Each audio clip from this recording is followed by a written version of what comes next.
In 2026, the rules for deducting charitable donations are getting a massive overhaul. For the first time, millions who take the standard deduction may get to deduct up to $2,000 for their cash donations. But for itemizers, a new floor means your smaller donations might yield zero tax benefit. And for high-income earners, the value of their biggest deductions is about to be reduced.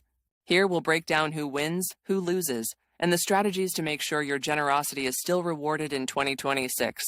First, the biggest change. With the standard deduction higher than ever, most Americans don't itemize, so their past donations didn't lower their tax bill at all. The 2026 law creates a direct deduction for them. Single filers can deduct up to $1,000, and joint filers up to $2,000 for cash gifts. There's another new incentive, a dollar-for-dollar federal tax credit for donating to K-12 scholarship charities, worth up to $3,400 for joint filers. So for many, giving just got more rewarding. But what if you're an itemizer? The story is very different. Itemizers now face a 0.5% adjusted gross income floor. If your AGI is $100,000, the first $500 of your donations are effectively non-deductible. This floor concept also applies to businesses. Corporations can now only deduct charitable gifts that exceed 1% of their taxable income. These new hurdles make smart giving more important than ever. So, how do you overcome them?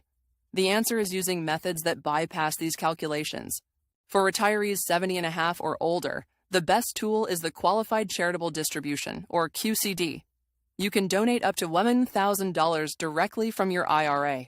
Because this money is never counted as income, it isn't affected by the AGI floor. It also satisfies your required minimum distribution for the year. The second powerhouse strategy is donating appreciated stock or mutual funds. When you donate the asset directly, you can deduct its full market value. Critically, you also avoid paying any capital gains tax on its growth. This lets the charity get more, and you get a bigger tax benefit. These are powerful tools, but how do you use them in a real financial plan? Let's look at two specific scenarios. Let's say the new AGI floor is wiping out your annual donation. Using a strategy called bunching, you can contribute 3 years' worth into a donor-advised fund. This single large donation clears the AGI floor, giving you a big tax deduction that year. You can then grant the money out to charities over the next 3 years. Retirees have a special one-time opportunity in 2026. You can use up to $55,000 of your QCD to fund a life income gift, like a charitable gift annuity.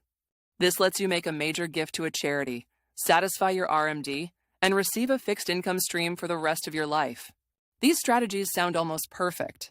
So, can you use these powerful tools for any type of charitable gift? Keep watching to find out the catch. The answer is no. There are critical restrictions. The new non-itemizer deduction is only for cash gifts made directly to a public charity. You cannot use this new deduction for contributions you make to a donor-advised fund or your own private foundation. And as we just hinted, the powerful QCD has the same restriction. You cannot use your tax-free IRA distribution to fund a donor-advised fund.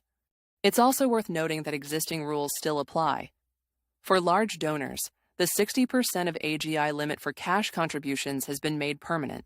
So, we have new benefits, new hurdles, and powerful tools with specific rules.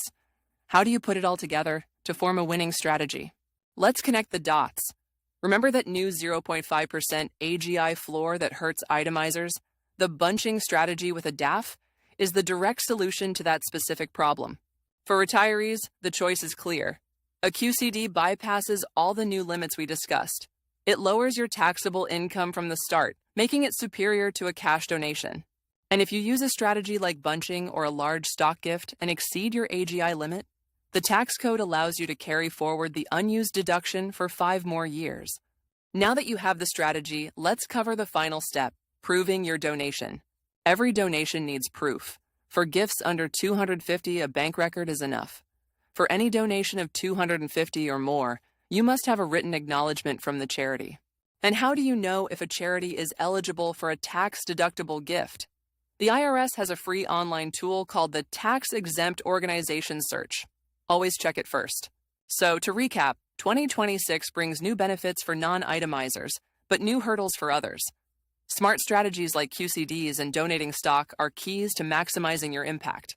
The rules are changing, but your generosity doesn't have to. Plan ahead, use these strategies, and make your 2026 giving more impactful than ever.